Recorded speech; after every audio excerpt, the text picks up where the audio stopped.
Hello everybody and welcome to today's live stream. My name's Phil and this is the IELTS Grind. So hopefully everybody can hear me, and just while we're waiting for everything to start off properly, let me just remind you of what we're doing. So this month we are going live at least 6 days a week, and if you want to find out when that is happening, the best way is to go to the IELTSGrind.com and click on live stream schedule, and it will bring you to this page where you can find all of the live stream lessons. So today we're looking at the 16th of June, and it's me, Phil, and we are talking about task 1 questions today, and in particular we'll be looking at a table question.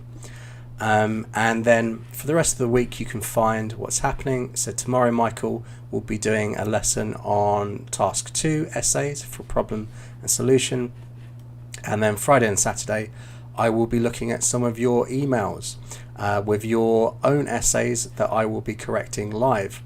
So if you want to have an essay corrected, all you need to do is go to well, you can just send an email to corrections@theieltsgrind.com. It should be on the screen now, but you can also find that if you look at any of the videos. So for example, if we go have a look at today's video, in the description you will find the email address corrections@theieltsgrind.com, so you can send an email there if you want. And of course, don't forget, I'll be looking at the chat as we go along, so if you have any questions at all, don't hesitate to ask. Okay, so let's jump into today's lesson. Okay, well, let's jump to the start of today's lesson. There we go. Okay, so we're talking about the IELTS. If you are studying for the IELTS, this is the perfect place to be. So we're talking about task 1 writing today, and this is only going to be useful to you if you're doing academic IELTS. We're not looking at general IELTS today for the writing. We're looking at data rather than a letter. Okay, so today we're going to be looking at sentence structure for tables, because in English you have to report data in a particular way. So I'll give you a few examples of that and you can see how you get on. We'll also be looking at the essay structure for this task 1 tables. We'll talk about how to select key features and what exactly you should be looking out for. And if we get enough interaction in the chat, we will brainstorm an essay plan together. But don't worry, I also have an example model answer for you that I've written at a native level, so you should be able to steal lots of good sentences and use it for yourself. Okay, so don't forget, if you have any questions, leave a comment. If there's anything you don't understand, leave a comment. And if you find these videos useful at all, then please do give us a like. And if you have any requests, leave a comment, because Michael and I were very happy to do a video on anything that you would find useful. So do leave a comment. Okay, so let's go through and look at some examples of sentence structure for tables. Okay, so we have a table here. So this table is about government spending, and we can see we've got 3 different years: 2000, 2021, so this year, and 2030. And it says expenditure, and we have the pound symbol for currency. And if we look, it has an asterisk there, which, if you look at the bottom, it says millions. So millions. So that means all these numbers are not, for example, 100, but 100 million. So this is an important thing to notice. And so this is about expenditure for healthcare, sports centres, education, defence, exports, and it also gives us a total. Okay. Aha, hello, how are you, Rekav? Very nice to see you there. Thanks for joining us today. Okay, so I've got a few example sentences just to show how we should be reporting data from a table. So, for example, we might say a healthcare expenditure stood at 100 million. Okay, so what we're doing here is we're including the category, which is healthcare, and also the group, in this case it's expenditure, and we're reporting the correct number. So what we have to do with that number 100 is put a million behind it, and this is how I would write the number. And stood at means the same as was. Okay, so this is a fairly straightforward sentence. Of course, there's more information we could give. So another example sentence here, money spent on sports centres increased from 3 to 5 million pounds between 2000 and 2021. Now, I just want to point out one very important thing. So here at the bottom where it says asterisk millions, you notice that when I report the number, I say million. 3 million, 5 million. Now, this is a very common mistake that I see my students make. They would say 3 millions, but that's incorrect. For example, you don't say 100s, you say 100. And it's the same with million, 1,000, billion. When you have a number before that, you don't put an S, okay? So this is important. And yeah, so that's another example where we've included the group, money spent, the category, sports centres, the data, 3 to 5 million pounds, and we've spoken about a trend, increased, and we've given the time period 2000 to 2021. So again, just some basic examples of how we would write a perfect sentence. We could also say spending on education has grown by £1 million since 2000. Now, I have got education as a capital there because basically we're talking about a thing here, and it's got a capital in the table. So that's why I've done it here. So spending on education has grown by £1 million since 2000.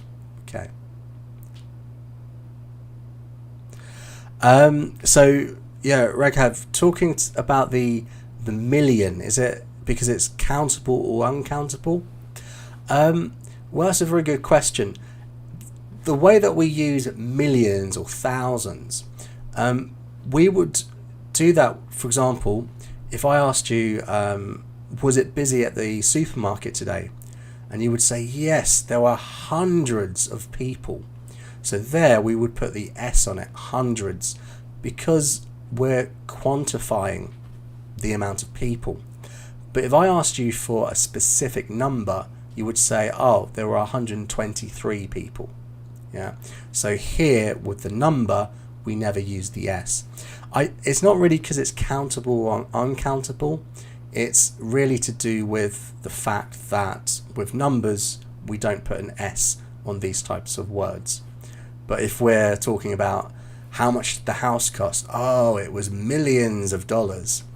That's a general figure. Okay, so back to that third one. Spending on education has grown by £1 million since 2000. Now, this is an example of where I've used some complex grammar. Well, in fact, I've just used present perfect simple, but it's kind of difficult to use in task 1. It's difficult to use in English in general because we don't often speak with the present perfect in entire conversations. But I've taken the opportunity to use this. So why have I been able to use present perfect simple has grown by £1 million since 2000? Why am I able to use this particular grammar tense, present perfect simple? Well, it's because obviously I'm reporting the number as it is in 2021. So if we look at education in the year 2000, it's 20 million. And in 2021, it's 1 million more, 21 million pounds. So if I'm talking about the past and 2021, which is the present as you're writing this, I can use present perfect simple.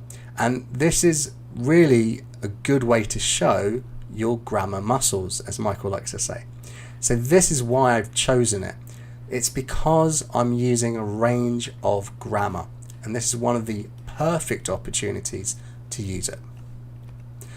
Another sentence, 5 million extra pounds of taxpayers' money was diverted to defence from 2000 to 2021.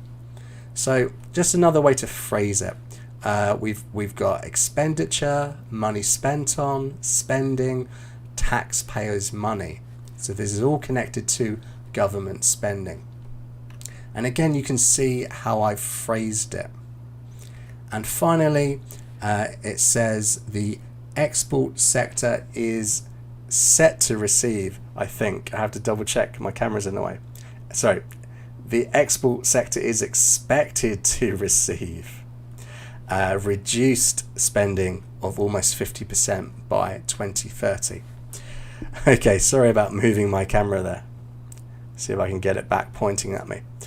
Right, so what's significant about this sentence? Well, the most important thing is where I say is expected to. So if you notice in this table, the years are 2000, which is the past, 2021, which for us watching this now is the present, and 2030, which is the future. So this means that the information collected in 2000 is a fact. The information collected in 2021, also a fact. But 2030, it's a prediction. It hasn't happened yet. So I have to use particular language to tell the examiner that I know this is a prediction and it's not a fact. So using terms like is expected to is a good way to do that. And you can also see the way I phrased it. Is expected to receive reduced spending of almost 50%. So if I have previously mentioned that it got 10 million pounds for the export market, then 50% of that would be 5, if my maths is correct. So these are just some example sentences that you can see. This is how we report data from a table. So it's important at least once or twice to include what the data is, so the millions of pounds.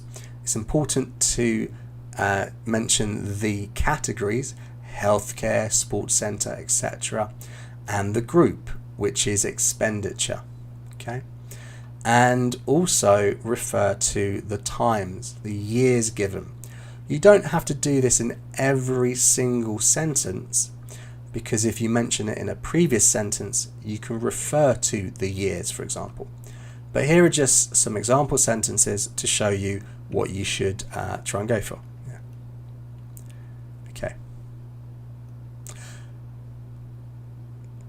Okay, so let's quickly go through the essay structure. Okay, so the essay structure for a task 1 is always identical.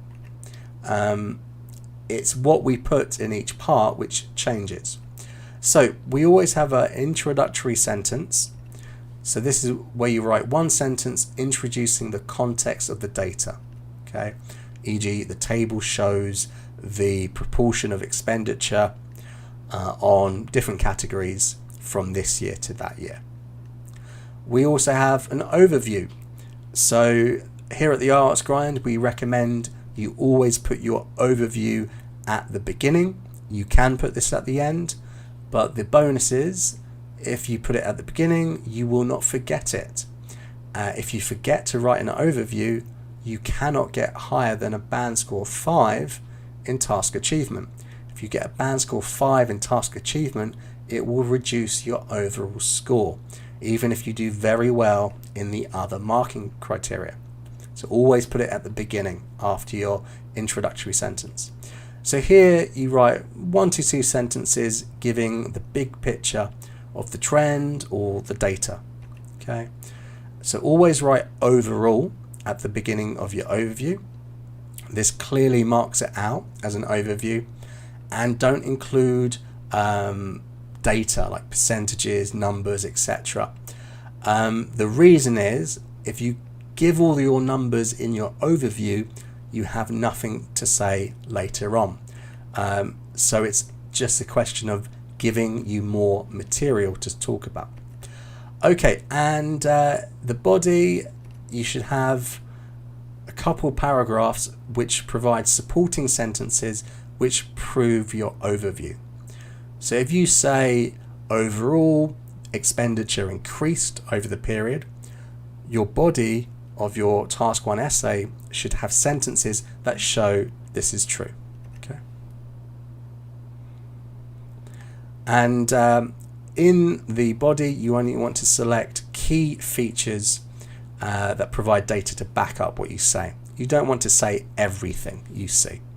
So this is a fairly standard structure for task 1.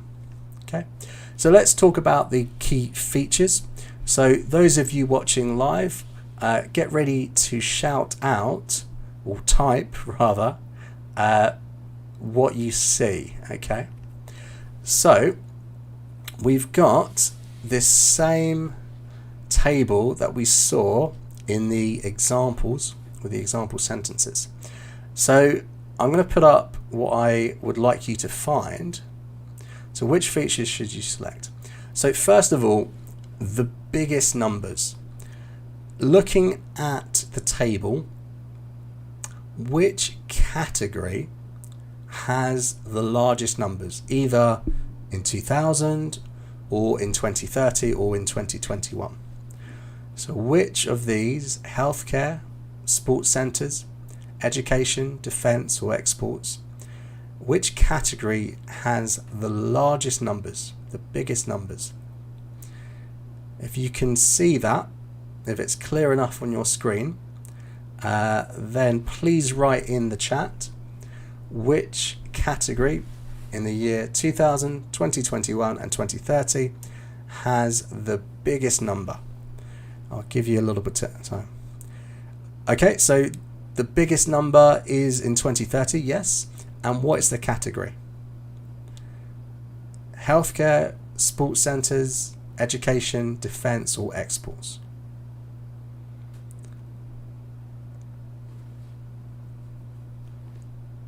Hello Naz, how are you today? I see you in chat, excellent. So we're asking which of the features, and yeah, Raghav, you've got it there. So healthcare, it has 100 million in 2000, 110 million in 2021 and 150 million in 2030. Okay, so obviously this is the biggest number, and that's a key feature. Okay, so let's go to the other end of the spectrum, and can you tell me what these smallest numbers are? So is it a trend? Is it the same for one category, or does it change in each year? Okay, so the smallest numbers. So there are perhaps two answers we can have here. So I'll give you a bit of time. Excellent, excellent. I'll give you a bit of time to type the answer into the box. So what's the smallest trend or the smallest number in any given year? So we're looking for the key feature, and picking out the smallest number is a good key feature to look for. Okay, so we got 2020, right? So what is the category? What's the number? How many millions are we talking about?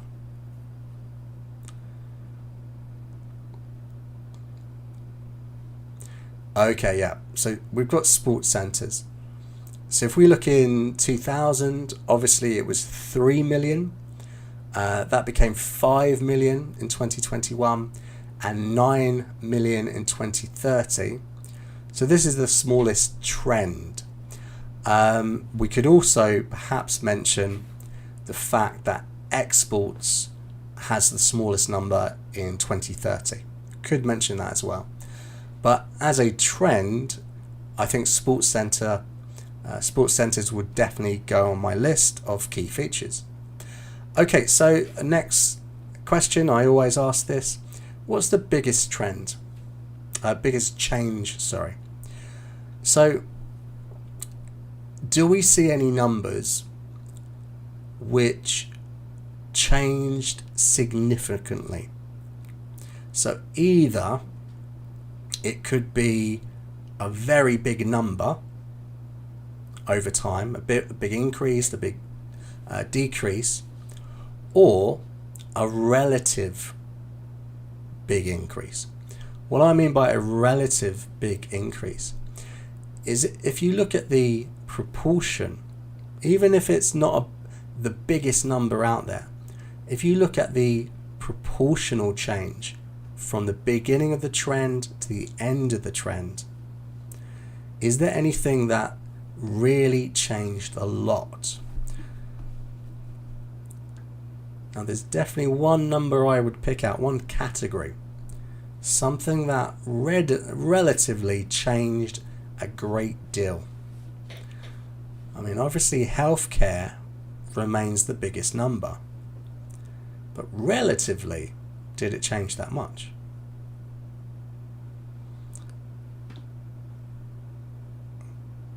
Yeah, so definitely if we look at healthcare from 2000 or 2021 compared to 2030, it's an expected increase of 50 million over the period. I mean, that's significant. But what about this? Sports centres. Now, we've already identified sports centres as the smallest number at the beginning. Okay, relatively it's the smallest number. But if you look at it, from 3 million to 9 million, relatively, that's a huge increase.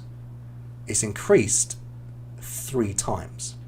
Now, I'm an English teacher, I'm not a maths teacher, and this isn't a maths exam, but that is a feature that we could pick out as an interesting feature to talk about.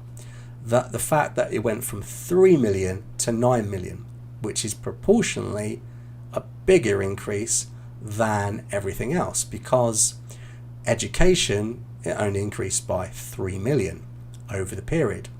Defence, it went from 15 to 20 to 15 million. And exports, it's a change of 5 million across. But sports centres is the biggest change proportionally. Does that make sense? If that makes sense, then you can say yes in the chat if what I've just said makes sense. Now, I do want to point out this is not a mathematics exam, okay? You don't have to be good at maths to take the IELTS, but what you're doing is just looking for opportunities to compare data. And this is a good opportunity to compare data. Yeah? We can use lots of contrasting structures to do this. Okay, and the last question, opposite trends. Is any category on this table doing something differently to the other categories? So for example, if everything is going up, is there something going down? If everything is going down or up? Is there something that fluctuates? So what can you spot? Anything that you think could be an interesting bit of data? Yeah.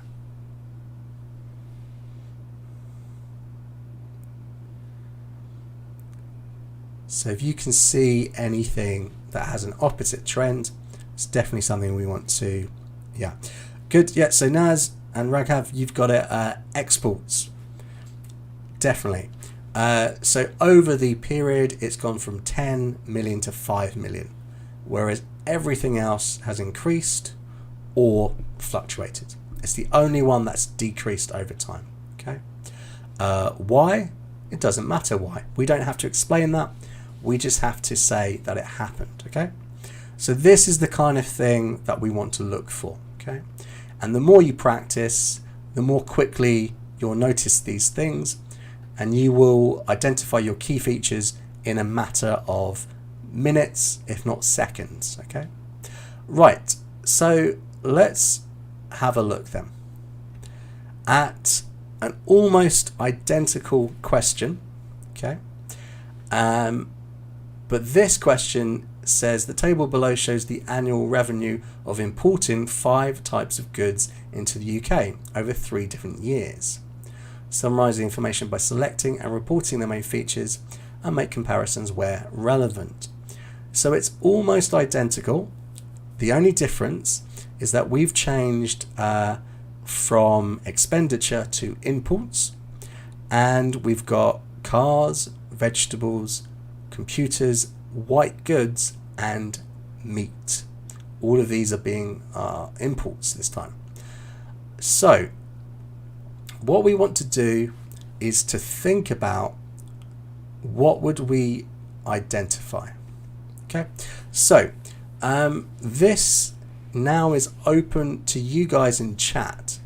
Okay, so what I would like you to do is, could you tell me what information would we put in each part of the essay? Okay, so the introduction is fairly straightforward. We just have to tell the examiner that it is going to be about imports, the amount of money spent on imports. But let's talk about the overview, okay? So what would you say in the overview? What information would you include? What trends would you highlight? Okay, so this table, the data is exactly the same as what we just saw. The only thing that's changed is the category, okay? But what kind of information would we include in the overview? So overall, what? What trends would we highlight in this essay? So for example, you could just put notes. You could just say, for example, white goods increased and computers increased, or something like that. You don't have to write a complete sentence. We're just brainstorming here. What information would go in the overview? Give you a little bit of time to type, and then I would tell you what I would put in that. So we want to identify the most significant trends in our overview, and this is the information we will give our supporting sentences for in the body.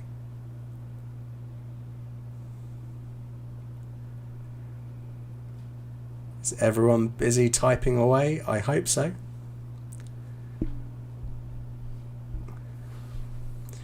So I always tell my students the overview is the information. If you look at the data for about 30 seconds, the most obvious thing that you see, that's what you go and put in your overview. Just imagine you're explaining it to an incredibly stupid person who can't see obvious things. that is what we put in the overview. It doesn't have to be very complex, okay? You can pick the most obvious things that you see and you can write an excellent answer. So is anyone going to be brave and to type just the categories they would talk about in the chat? Okay, yep. So I definitely think I would include some reference to vegetables. Definitely.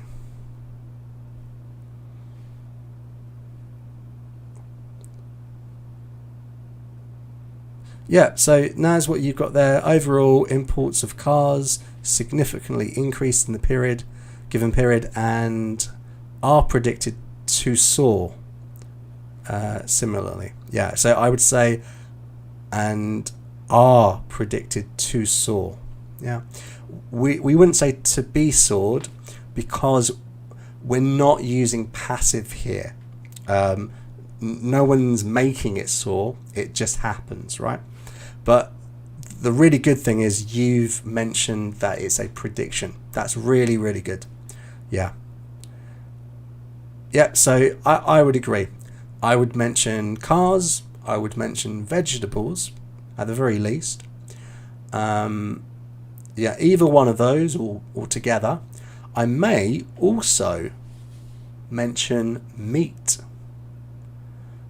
because I may want to mention that later on. It's not necessary, but that's it. And the way I would do this, if I was approaching this, I would first of all yeah, so Naz, you want to put sword, S-O-A-R-E-D. So sore, S-O-R-E, is when something hurts. For example, if you've, I don't know, been playing basketball all day, your arm would be sore, S-O-R-E, it hurts. But if you're, as I was, a pilot, you fly aeroplanes, you soar in the sky, you fly up, S-O-A-R. So these sound exactly the same, but they're spelt differently and they have different meanings, yeah. But for your example sentence, you should say sword, S-O-A-R-E-D.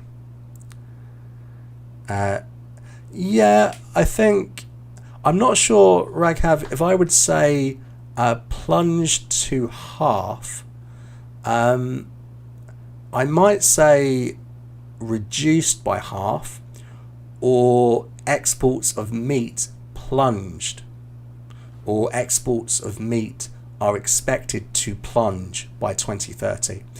I wouldn't include plunge plus the percentage here. If we were talking about a line graph, I might say plunge to 5 million. So you could say that. The exports of meat are expected to plunge to just 5 million.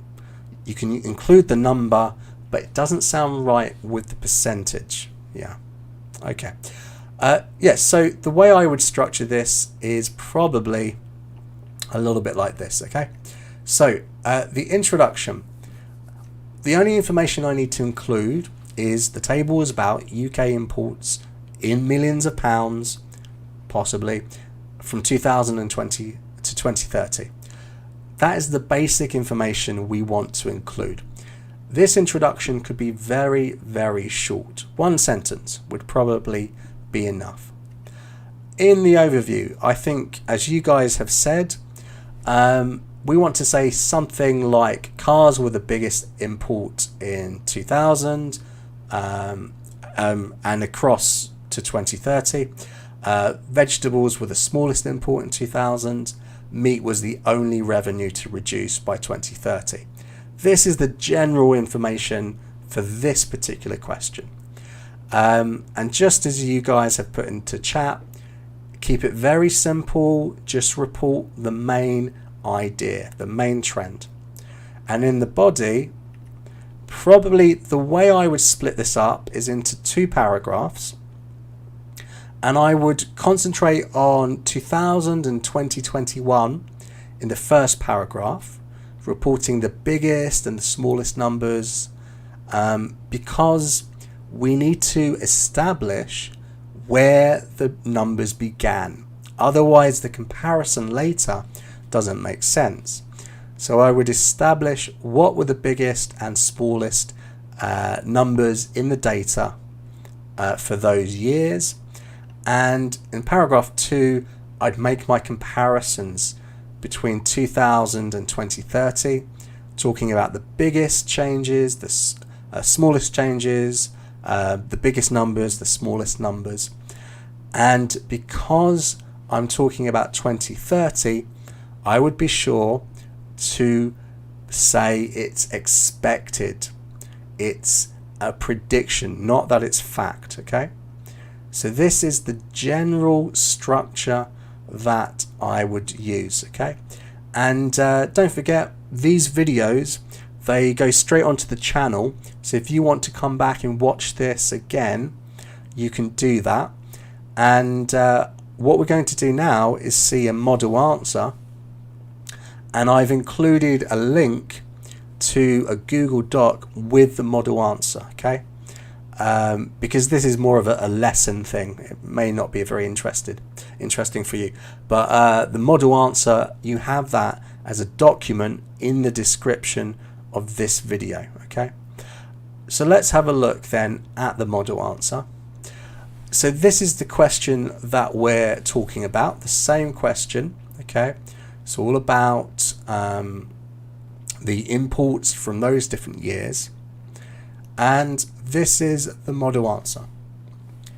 So again, you should be able to go to the description and you'll find a link to the document for this.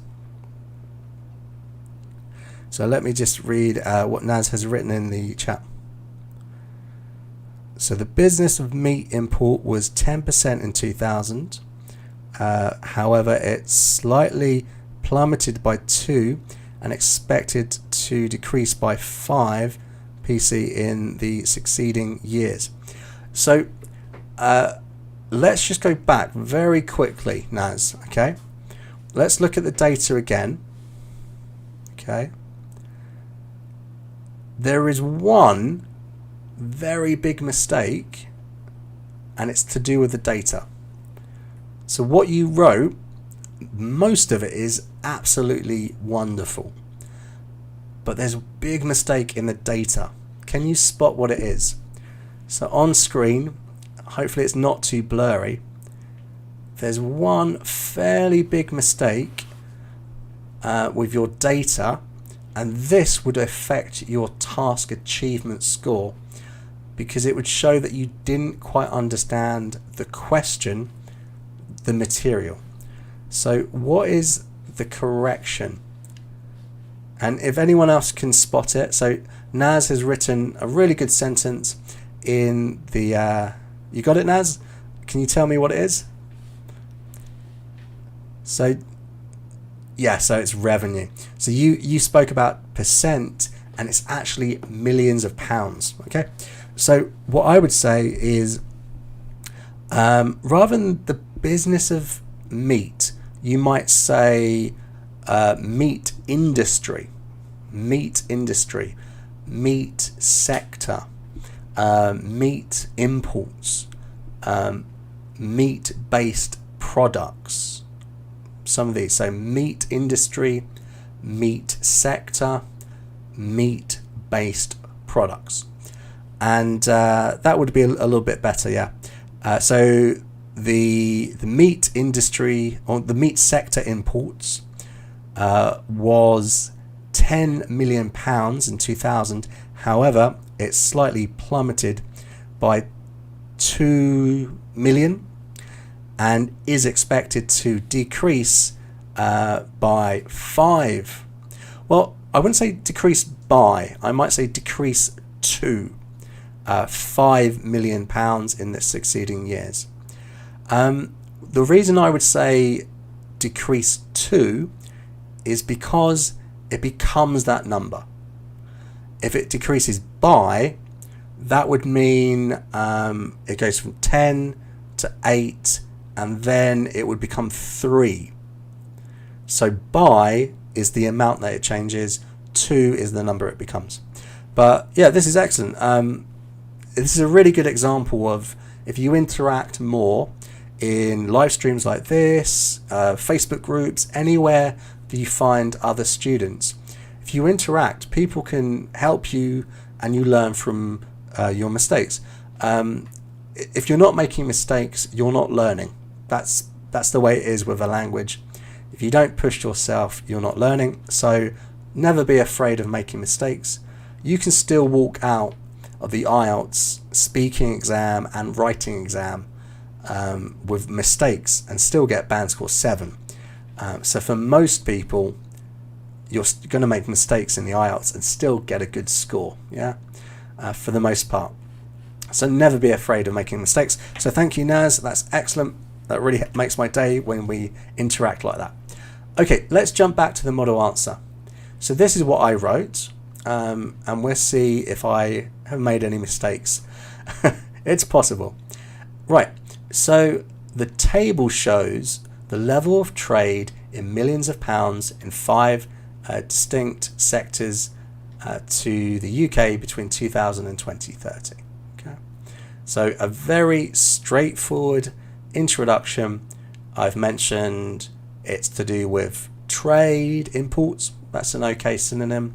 I've mentioned that it's about millions of pounds, and there's 5 different sectors, and I've mentioned the years. Okay, so very straightforward, a lot of information in one sentence. Overall, the import of automobiles accounted for the biggest proportion of money spent, and like other products, were imported increasingly more over the period. Only trade in meat products is expected to diminish by 2030, while vegetables had the biggest relative growth in import revenue. So, my overview is saying that car imports was the biggest number and it increases. I've also said that meat products is expected to reduce, and that vegetables had the biggest relative growth. So vegetables grew, but perhaps not as the largest proportion of imports. I've also kind of referred to computers and white goods. Okay. Now, if you don't want to know what white goods are, white goods means like your fridge, your cooker, your washing machine. It's another word for those types of kitchen appliances. So this is my overview, and I've got to provide the information to show that this is true. Rather, I've got to provide the information to show that this is shown in the data. Yeah, it's not a question of if it's true or false, but can I back up the overview? Okay, so the import of vehicles in 2000 stood at £100 million, which was tenfold that of meat-based products. Produce was a mere fraction of the money generated by other imported goods and accounted for only 3% of the money gained from cars. These sectors of trade are expected to reach £110 million and £5 million by 2021, respectively. Okay, so I just want to point out a few things here. So the first thing is the second sentence. The word that I've got there is produce, not produce. Produce is a verb. To produce something means to make it. Produce, produce. But produce, so the verb produce, the noun produce, that refers to vegetables and fruit. So when I was about 14 or 15, I worked in a very famous supermarket in the UK called Sainsbury's, and I worked in the produce department, I would have to stack bananas and vegetables and things like this for hours and hours on Saturdays. So the verb to produce, here it's produce. So the O sounds a little bit longer, produce. This is an incredibly high level word to be using.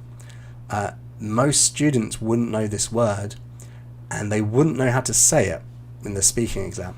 But here's a nice high level word if you ever have to talk about vegetables or fruit. Produce. The other interesting thing I did was I spoke about £100 million, which was tenfold that of. 10 times, tenfold, meaning meat-based imports were 10 million.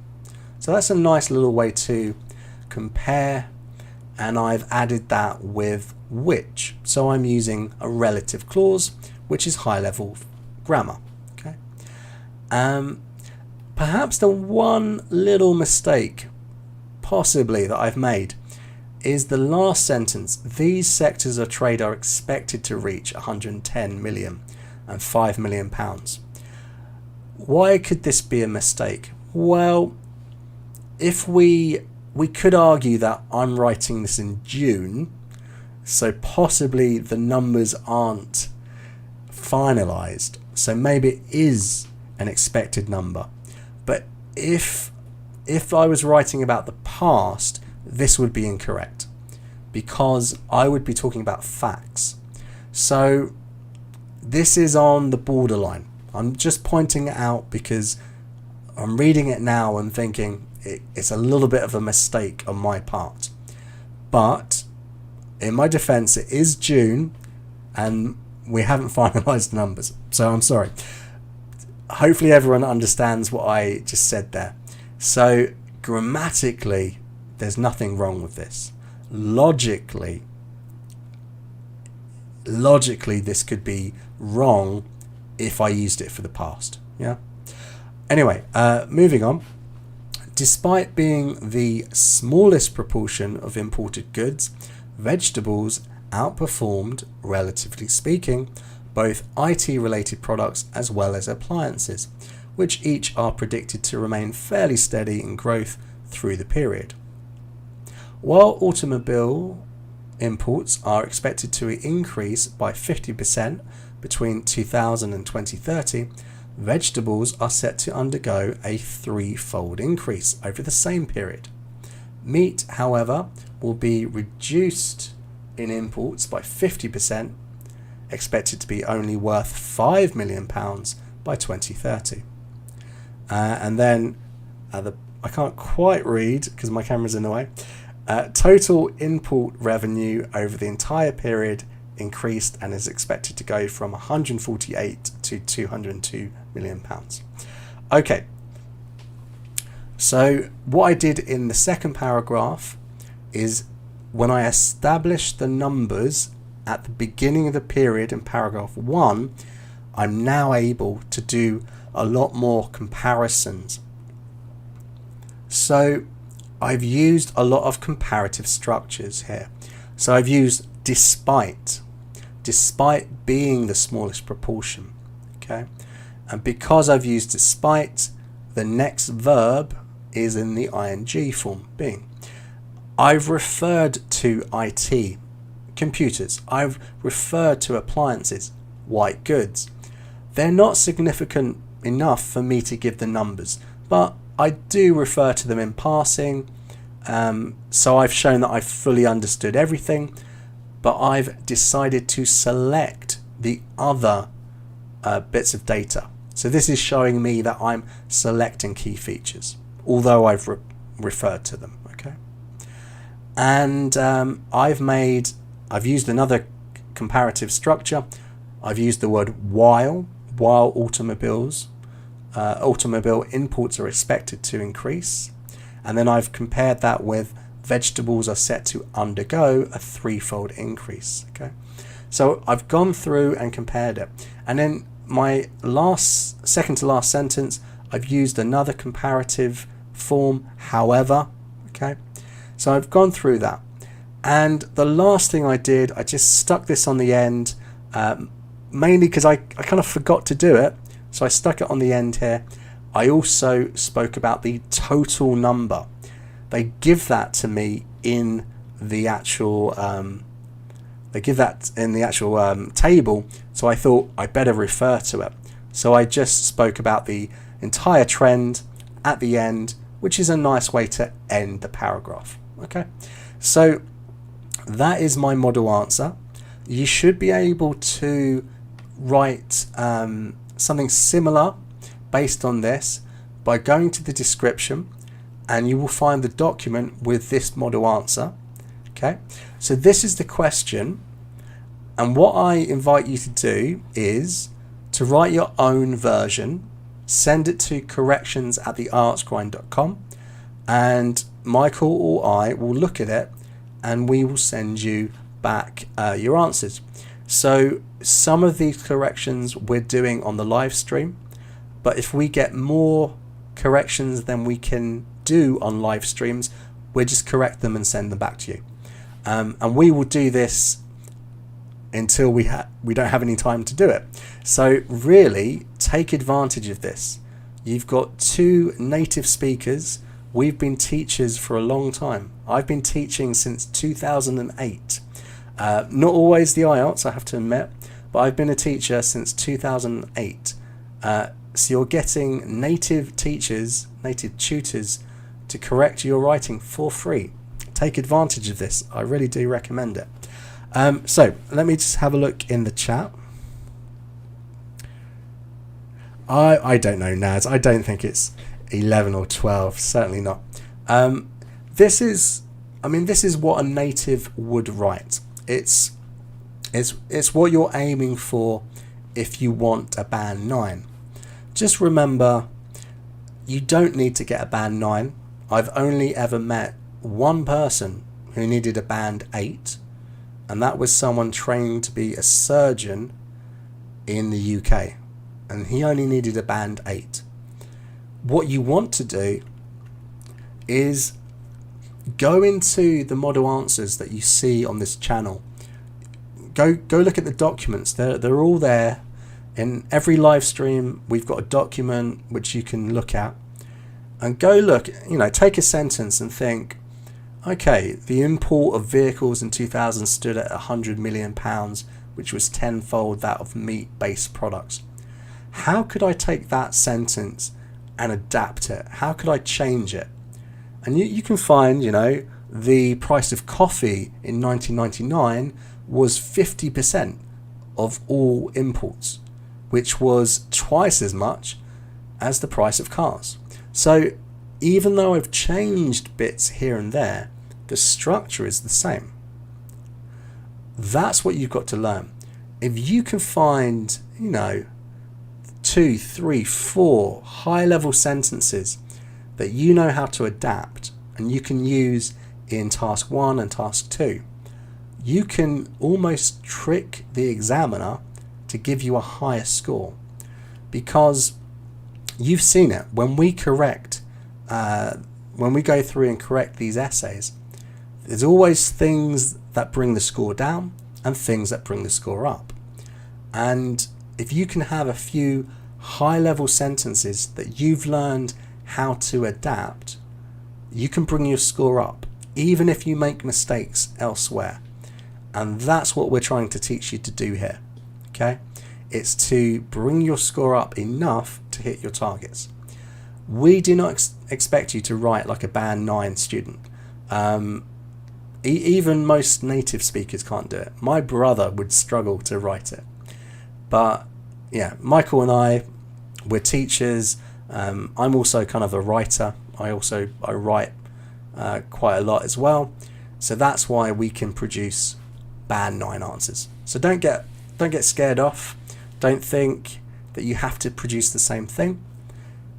We're giving you these model answers so that you can steal all of the best things and adapt them.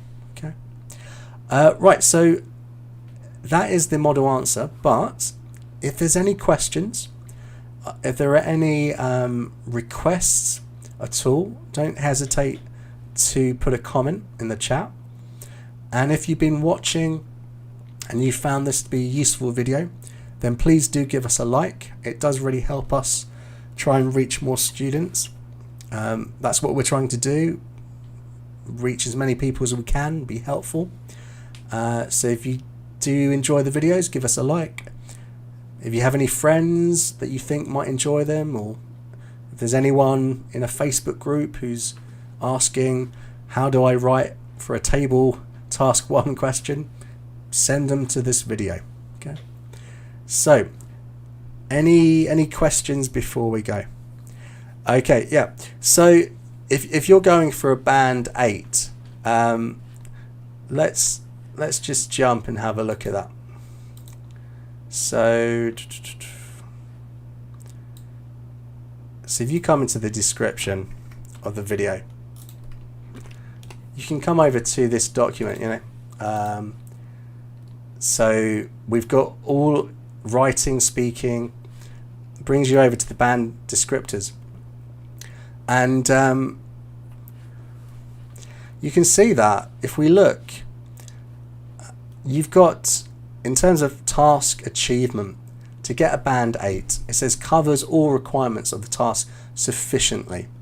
So it's you do everything they ask you to do, selecting main features, mentioning everything that they talk about, the topics and things like that. Okay, and it's just about really highlighting the main ideas here.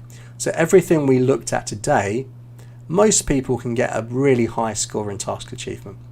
In terms of coherence and cohesion, it's all about the sequencing.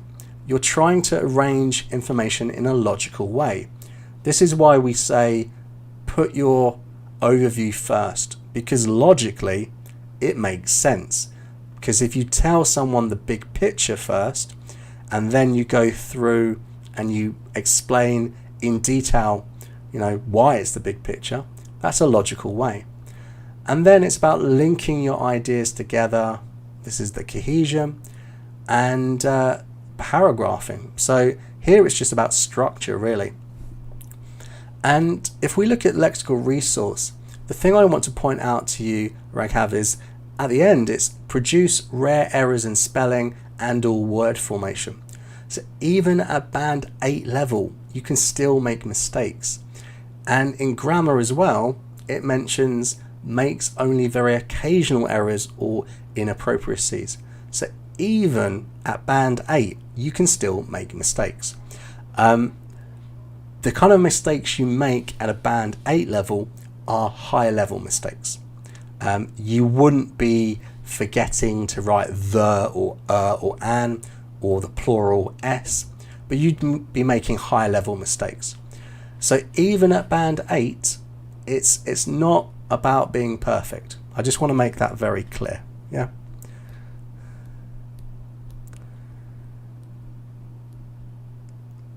Okay, so your desire is 9. Yeah, I think it really depends on what you're doing. It's possible to get up to a native level even without living in an English-speaking country. It's about total immersion, as much English as you can. But the tricky things are always producing productive skills. So you want to have people like Michael and I to help you with your writing, and then speaking. If possible, go find native speakers where you're from. There are so many English native speakers everywhere that you've just got to track them down and have conversations. The more you practice, the better. When I was living, my camera's disappeared. Yeah, sometimes it does that. When I was living in France, I went there with an English friend. We went at the same time. We didn't speak any French. I couldn't even order a coffee in French. And my friend had no fear. We had a little book to learn French, and he would stop people in the street and say to them in English, "How do you say that?" And they would be like, what? And then he learned a bit of French, and then he would say, "Comment tu dis ça?" In very bad French. How do you say that? And then he got a little bit better, and he would say everything, and he just had no fear. He would just stop them and say, "Can you help me?" And people would stop and help him. So that's my advice. If you want to get to band 9, a native level, you've got to seek out people and talk. Speaking and writing are the things that hold people back. Relatively, reading and listening, those skills can improve much more quickly than writing or speaking, because you need to go and write and speak to people. Yeah, I think that would be a very good idea. We'd be more than happy to do these Zoom kind of lessons and have conversations. I'll talk to Michael and see how we can set that up. I think that's a really good idea, actually. Yeah, that would be an excellent way of doing this, and we can have a conversation. We can have a mock speaking exam and all these things. But don't forget. So if you want your writing corrected, you can send that email to corrections@theieltsgrind.com. But if you want us to correct your speaking, film yourself on your phone, upload it to your YouTube channel. It's free. Upload it as an unlisted video if you don't want anyone else to see it, and you can send it to us, and we will have a look at it and give you feedback. If you would be happy for us to do that live, you can tell us. If you don't want to be live on the stream, you can say, don't do this live, but we will still have a look at you speaking and give you some feedback. So you can film yourselves, upload it to YouTube, send us the unlisted video, and we'll do that live or off camera if you would like to do that. We're more than happy to help, because we like doing this, and if we can help more people, that's exactly what we want to do. Okay.